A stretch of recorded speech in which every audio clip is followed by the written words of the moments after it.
Could I invite Brother Hassan to speak now, please?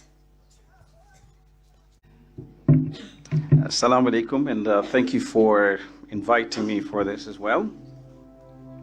The name's Hassan Shiko.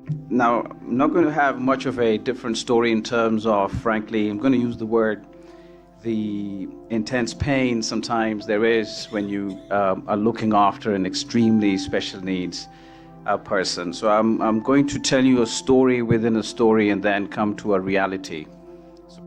It was in 1992, 93-ish, thereabouts, when I was in a free lesson in my high school-ish, year 12, or was it 11? And I had a teacher of mine. He was a retired captain from the army, and he was my physics teacher, and he was sat in the back room of the canteen for the college that I was at. And I was just loitering about with a friend, and he spotted me, and he called me over, and I thought I was in trouble. So he just said to me, "Hassan, what are your interests?" And whatever I answered, he said, come inside. So I had the privilege then to sit with a good member of staff as well as senior member of staff.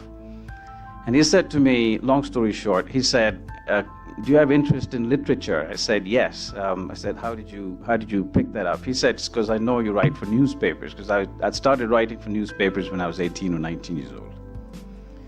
And then he said to me, "Come to my home." So again, long story short, I went to his place, and he gave me several books to read, and one of them was Hermann Hesse's Peter Kamenzind, among others. Now, the story of Peter Kamenzind is very interesting. This is 1992-93. It's a story in which Peter Kamenzind, he's an Austro-German guy and a fiction, and he goes around various parts of Europe trying to discover life and find pleasure, as well as find meaning. So he goes up and down lakes and mountains, he works part-time, goes into pubs and things like that, but he doesn't really find satisfaction. And ultimately, however, he comes across a disabled person called Boppy, and in that story, what he tells then, Hermann Hesse, that from the experience that Peter Kamenzind has with Boppy is that he discovers that the meaning of life is really where you care for somebody else. So it's this long journey this person goes through and discovers that really good pleasure lies in the care, the help that you give out to others. And it's very much what I think the Sheikh would well elaborate on that when the Quran says that you give in charity, it will extend your life.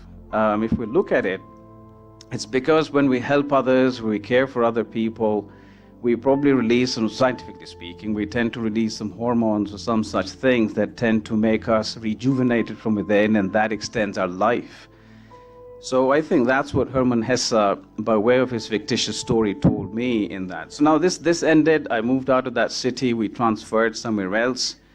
Then the other thing I'd always had in mind was whenever I would get married, I wanted to have girls. I just wanted to have girls. I wasn't really bothered about, the way cultures and traditions are, that you must have a boy necessarily, otherwise what you're going to do, how about your legacy? I was never bothered about those kinds of things. Why I wanted a girl or girls as my children was because I've always believed that there must be a meaningful reason why you're getting married and having kids. It's not necessarily the selfish thing about having a legacy. I'm no prophet or imam or some such thing, so what's the big deal? But what I wanted to do was to be able to contribute something to society, to make the world a better place, because I had always understood that women make or break societies, women make or break nations, women make or break families. I mean, we are very much responsible as well as men, but in the greater scheme, it's in the cradle of the mother that society really builds or doesn't, which is why the Quran emphasizes so much on the hijab and so many other things. I mean, we've always heard that year in, year out. So I'd always wanted girls, and I was very pleased when I got married and we had a child, and it was a girl. And I mean, it's me saying that, Dad, thank you very much, but frankly, It was across the hospital, and wherever she went, or she was seen, that she was found and said and seen to be probably one of the most beautiful girls ever born. And we were very proud of that as well. So my life had been pretty perfect. I was writing for newspapers, I was making good enough money, I was pretty much well qualified, and so life for me was going very well. Then 3 months into her birth, we discovered why she would be, again, it's the agonizing stories that you've just heard, really. And my daughter's name is Zayn Abiha, which means, well, some people say it's Zainab, but it's Zayn Abiha. And Zainab, some people say it's about somebody who cries a lot. So my mother gave the name to her. And people said, you know why she cries a lot all night long? It's probably because the name that you gave is affecting her in that way. But we said, no, it's not Zayn Abiha. It's not Zainab in the way people understand the word Zainab. It's basically Zayn Abiha, which means after the baby Zainab, as we understand the name to be spoken as we do, as the jewel of the father. But so that thing aside, because I'm going to come back to this in a second. So her situation is as follows. Zayn Abiha was born on 19 January 2001. She's about 18 years old now. She's going to be 19 in the coming year. All night long, and I'm not exaggerating to you, all night long, literally, she would, 2-3 months old, and right from day one, she was in a state, she used to be in a state of agony. So her little fists would be so clenched hard. I mean, you could see her bone and her skin turning white out of clenching. We never understood what was really wrong with her, but all night long she would be in that state and crying so intensely, I cannot describe to you. Frankly, I'm not the one who should be here to talk about this, because I thought it was my wife who should have been invited to talk to the community here, because she's the primary carer and she does all the hard work. I'm just a guy on the side, frankly. I mean, the amount of intense care and love and care that she extends to her, it's really unbelievable. What a patient woman she is. Subhanallah, indeed, honestly. Me, I'm just the taxi driver type of guy, all right? I just drive. I don't do much else in the family. Anyway, so she would cry all night, and we wouldn't know and understand what was wrong. And ultimately, when we took her to one of the doctors, obviously we went to the hospital and they're coming back, she'll be all right, she'll be fine. But ultimately, we were sent off to a specialist, and the specialist said that she's doing this because there is sparking happening in her brain. Now, long story short, again, it was because she was being epileptic at that time. And when I discovered that from my perfect life as it was going, I was like, one of the 2 or 3 occasions in my life where I felt virtually plunging through space, hurtling through space. I mean, I couldn't believe that this has happened to me, or that I have a child like that.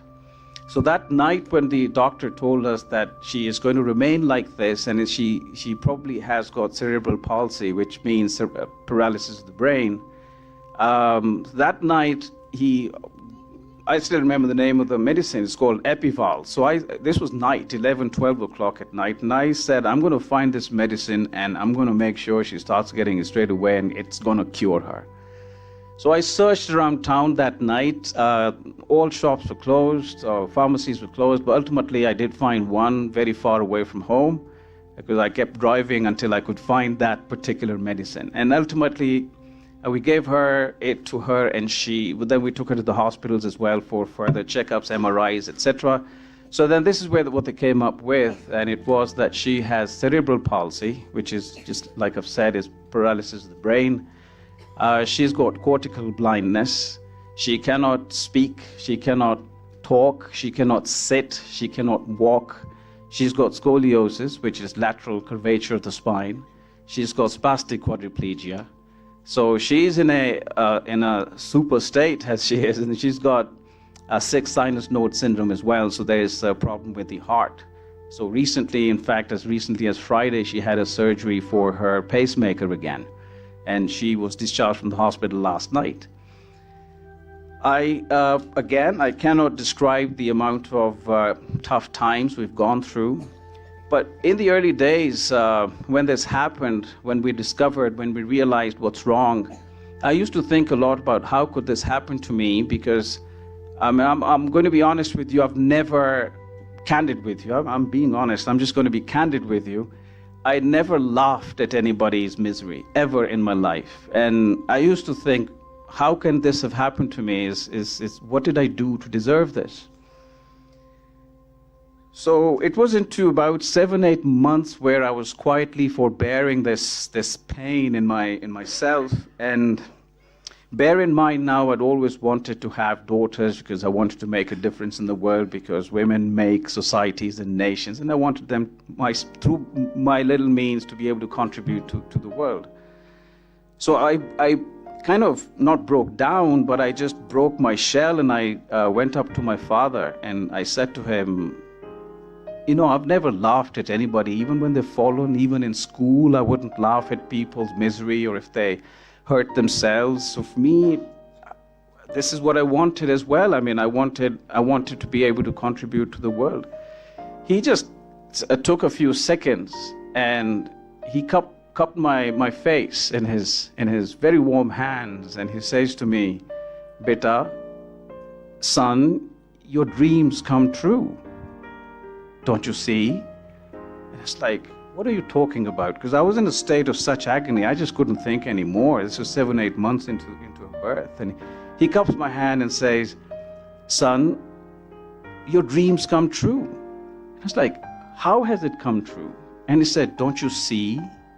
From Karachi to, there's a city called Wa Kent." You see, this is what I was saying, I've got lots of stories to tell. So in Wa Kent, this is near Taxila, where there used to be a Buddhist monastery, the Japanese Buddhist monastery in Pakistan. And over there we'd gone because we'd been told that you go there, they've made these kind of shabis, etc.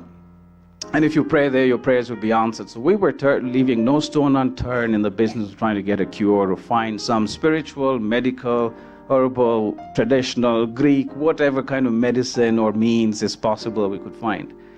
So we even went over there, and it was over there somebody just came to us from nowhere, and they started asking us questions, and they said they would pray for her and things like that. So again, long story short, maybe some other day, maybe I'll write a book one day, I don't know.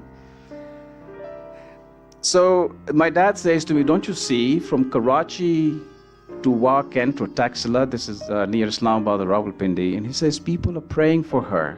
Don't you see that there are so many majalis taking place because they want to pray for her by means of the Ahlul Bayt alayhimus salam? Don't you see that so many people, those who were not even praying their salat so much as regularly as they should, in your family, in the greater extended family as well, don't you see now they started to pray just so that Zayn Abiha could get cured? So your dreams come true, it's changing people's lives." And I did see that really. I did see that really wherever we've taken her in the world.